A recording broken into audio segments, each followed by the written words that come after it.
There truly is no better way to start this vlog than with the world's neediest dog. She's not going to go anywhere. She's still right here. She literally won't go anywhere. Here's the thing. It's super overcast. It's rainy. It's gross. I'm not at home. I'm clearly house sitting and dog sitting, and I don't have my ring light. I don't even have decent natural light. A, because it's not even 7 a.m. B, because it's been raining for forever. And I've been awake since like 4:45, which is why it's not even 7 a.m. and I have a full face of makeup on, because I don't know why, but I cannot sleep. It's ridiculous. I don't know why, and I'm not okay with it. However, I have been reading just a bushel and a peck, so I need to update you guys because hi, and welcome to the beginning of the end of May vlog style wrap up. Let's talk about the books I've read.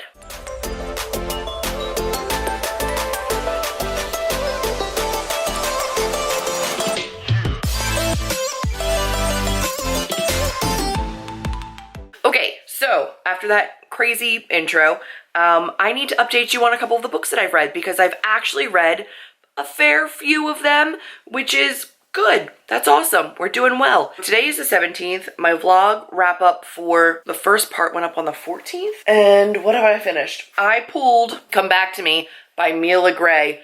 I pulled this in my TBR jar pick. I do not think I'm adding another book this month. I have finished this. I do have like a tab in there. And then I decided I'm not tabbing this. I didn't annotate it. I didn't tab it. I read it, but I knew it wasn't going to be one that I felt like I really needed to annotate. So this one is done. I'm not picking a second jar pick for this month because I am in the middle of like a little bit of a lull, and then I go into 2-3 buddy reads to end the month. So I still have to read The Only Thing Worse Than Me Is You. I still have to read Corrupt for our buddy read group. I still need to read The Seven Husbands of Evelyn Hugo, and then Chelsea's in town, and then we go to BookCon. I have too much to do to like worry about adding another jar pick. But I did finish this. I gave it 4 stars. This is a military contemporary romance.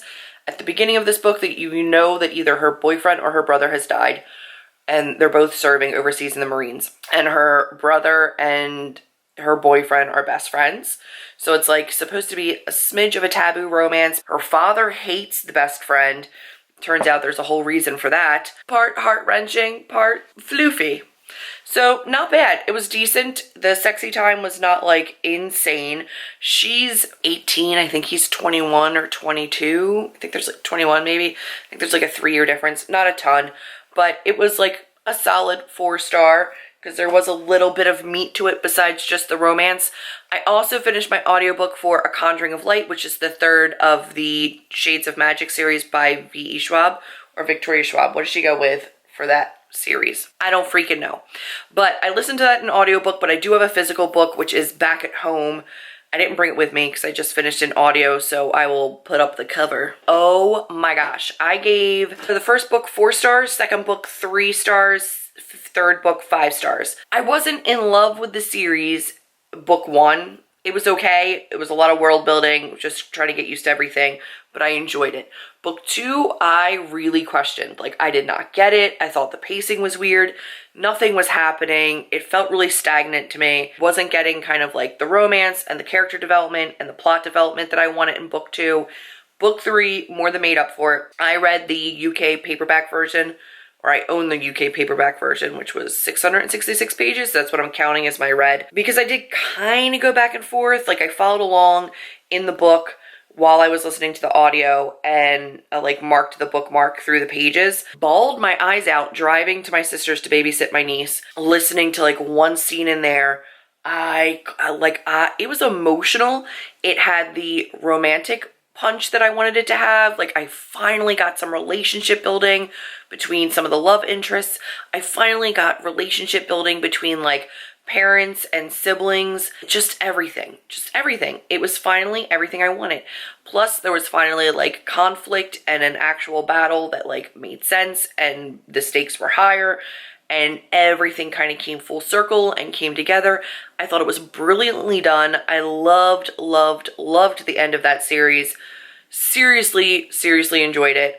So yeah, it was a 5-star. I can't imagine the series ending any better for me. I thought it was really well wrapped up. Everything about it, I really, really, really liked it. So that was an awesome one. So a 4 and a 5-star read so far for the month. Then I had my buddy read of Strange the Dreamer here. So I've got Strange the Dreamer by Laini Taylor, and I had just a few thoughts. Just a few. And I actually put this up on Instagram and somebody was like, how do you tab it? I think I may graduate to tabbing with different colors, like one for quotes, one for emotional plot points, one for character development, something like that. Because as it is, that's just a lot of tabs. And in between all of those tabs, I highlighted almost every page. I'm going a little heavy with the annotation. Like, I love doing it, but I feel like I need to like streamline it a little bit, like make it make more sense so that when I pick this book back up again, I know what I want to go to. Especially when I'm writing reviews now, like I feel like I'm tabbing as a reader for like what connects with me, and so much of Laini Taylor's writing is just always going to connect with me. So there's a ton of tabs in here. But like if I want to look back at this for like great quotes, I don't know which of one of these tabs is for great quotes. Overall though, I loved this, and I totally understand the reviews for this. They're really vague, and I appreciate that because there are some just amazing developments throughout this book that I would hate to have been spoiled for. Gorgeous, beautiful, lyrical writing. One of the cutest relationships I've ever read. And again, it just speaks to larger issues of perpetuating hate through generations, and the beauty of knowledge, and the power of knowledge, and the power of forgiveness, and not making children pay for the sins of their parents. It is such a gorgeous story, and I am equally mad at myself for not reading it sooner, and then also really happy I didn't really read it sooner, because now I don't have to wait that long for Muse of Nightmares, which I will 100,000% be getting as soon as possible, because it really, really was beautiful. And I missed Laini's writing. I hadn't had anything from her since her Daughter of Smoke and Bone series, and then Night of Cake and Puppets, and I just love it. It's a slower world building. It's very like in-depth character building. You're not going to get like super crazy action packed, but man, does it pack a punch. So this was a 5-star read for me. It was absolutely beautiful. So gorgeous. I'm so happy I finally made time for it. The rest of the month, I anticipate having some seriously amazing reads. I anticipate really loving Corrupt. I anticipate really loving The Only Thing Worse Than Me Is You. I anticipate 5-starring The Seven Husbands of Evelyn Hugo. So that is phenomenal. Today is Thursday morning, and I'm at my aunt's until Saturday night. Like, it's just been rainy and thunderstormy, and all I've wanted to do is like curl up with tea and a book, and I haven't really wanted to be writing right now. One other book that I was like, oh, it'll just be like a floofy, fun read. And I brought A Caress of Twilight by Laurell K. Hamilton, which is the second of the Mary Gentry series. And Laurell K. Hamilton writes adult, paranormal, sexy time.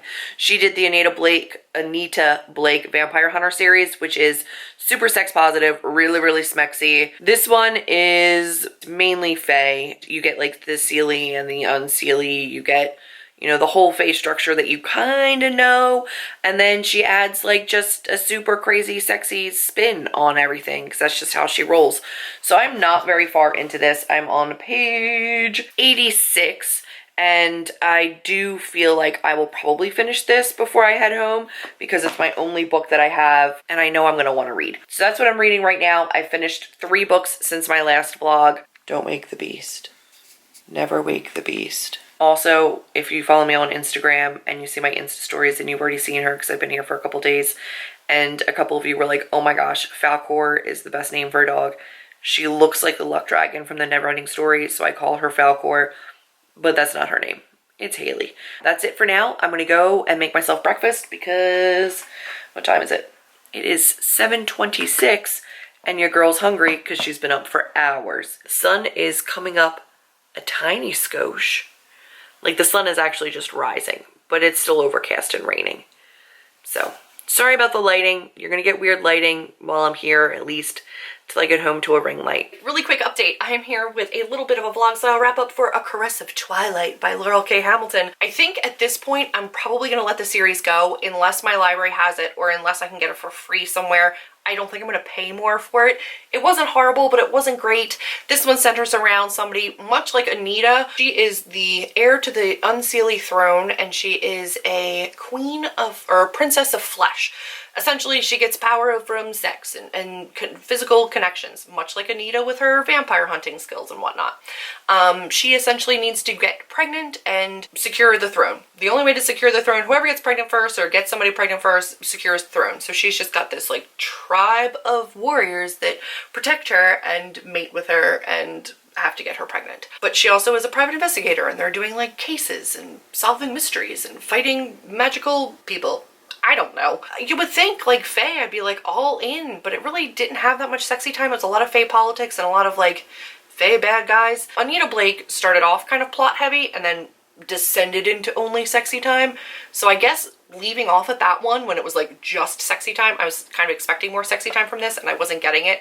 And honestly, the plot just doesn't intrigue me enough to continue to put up with it if there's not like great sexy time. So I'll probably let this series go, but it was fun. It was like a 3-star read. I needed something to pass the time until my buddy reads start. So today is the 19th. Going to be starting Corrupt tonight because your girl needs to read Corrupt still before the 25th for the live show. The 21st, which is The Only Thing Worse Than Me Is You, and then the 25th is Evelyn Hugo. So I have 2 days until The Only Thing Worse Than Me Is You, and so I have a couple days to read Corrupt uninterrupted, like nothing else going on, so I'm going to do that and then move into the other 2 books that I have for the month. That's my update for right now. Wanted to let you know I'm about to go and set up for the live drunk show, and I will see all of you later. All right, guys, I am here with a little bit of a reading update so that I could keep you completely up to date with all of my reading. I have finished 2 books since the last time that we talked. I finished our buddy read for the Smutty Book Club. I finished Corrupt, Penelope Douglas, and that one we will be talking about in the live show on Friday. Today is Wednesday, so we haven't had it yet, but it'll be up by the time that this video goes up, so I'll link it in a card up above. Did not like the book. I gave it 2 stars. For erotica, I was at 47% before the first like sexual encounter, and it wasn't even like full-blown nookie. And I did like it more when I treated it more like a Deanna Madden Girl in 6E as opposed to erotica. It definitely had like a mystery element. If like that's the way I treated it, it did a lot better. It read a lot better for me. But if I treated it like it was supposed to be like smexy smut, didn't cut it. Because I think even after the 47% mark, I could like count on one hand how many like sex scenes there were. So it just didn't do it for me. Sadly, neither did the next book. I finished The Only Thing Worse Than Me Is You by Lily Anderson. I'm learning something about myself in contemporaries. Chelsea and I had the big conversation about this because this is one of like her favorite contemporaries. She really liked it. I ended up giving it 3 stars because it was fine, but it wasn't good. I think I described it as cute but stupid. Like it's just dumb. I want my contemporaries to make me cry. I want them to rip my heart out. I want there to be like a deeper meaning to them, and this one was just a fluffy contemporary. Also, I got severely pissed off at this. So this is set in like a school for advanced children, so they're all like genius level, like advanced placement and brilliant, and they are self-proclaimed nerds, and there's all this nerd talk and Star Wars and comic book references, and I was super stoked to see Brian K. Vaughan and Saga turn up because that's awesome. But in this you have your main character, like I have a full like ranty review of this if you want to check it out on Goodreads, but essentially what really bothered me the most was that like, okay, it's not my kind of contemporary and I could get over that. It is a hate to love, which is like not my favorite thing, especially if it's not well done, and this one I didn't think was very well done at all. Basically, you have 2 characters that have been just ripping each other sarcastically, like witty banter back and forth nonstop for like 8 years, I think. And then she overhears her friend saying that this love interest has been in love with her for these past 8 years and has just been like putting up with all of her sarcasm and mean-spirited humor and all of her digs on him, the way that she tears him down, and he's been putting up with it because it's better to be hurt by her than to not have her think about him at all. So he will take whatever he can get. But they flat out say that he is suicidal or near suicidal from the way that she's treating him, and if things don't change soon, his life could be at risk, and that they're going to advise him, and they've been advising him to stay away from her because she's going to lead to him killing himself. And she overhears this and then starts to realize like, oh my god, what do you mean he's in love with me? Oh my god, I'm a bully. Oh my god, I've like caused him so much pain. And then does a complete 180 immediately into, oh, he likes me, oh, I could see him in a different light, then they start a relationship. And it doesn't negate all the crappy things that she said to him and done to him. And I just don't like the fact that his imminent mental health was used against her as like a tipping point. And I also don't like that nobody should feel like they're responsible for somebody else's life like that, especially at that age. Like, they're 17, and he never made his feelings known. He never vocalized the way that he felt about her. So for them to kind of like, not that they put that on her, but for her to like feel like that was her responsibility when like he wasn't very clear either. I don't know. It's hard. Like, I don't want to like completely spoil it, so I'm just gonna like leave it there. But it just, I didn't like it. I just didn't like it. But I can see how others would. Like, I can see why other people would like it. I still think that despite that one, like, seriously problematic issue in the book, if you're looking for, like, a really quick, nerdy contemporary that's super fluffy and doesn't have a lot of meat to it, then this might be a great one for you. But for me, that's a really problematic sticking point. Like, I don't like that that was used. It just bothers me. Just started Fat Girl on a Plane by somebody whose name I don't know. I got it through NetGalley, and I have to read it before BookCon, and I anticipate probably DNFing it because I don't like it so far. I'm like 17 to 20% of the way through the book, and I really dislike it. That's everything. That's my update for now, and I'll check in with you guys later.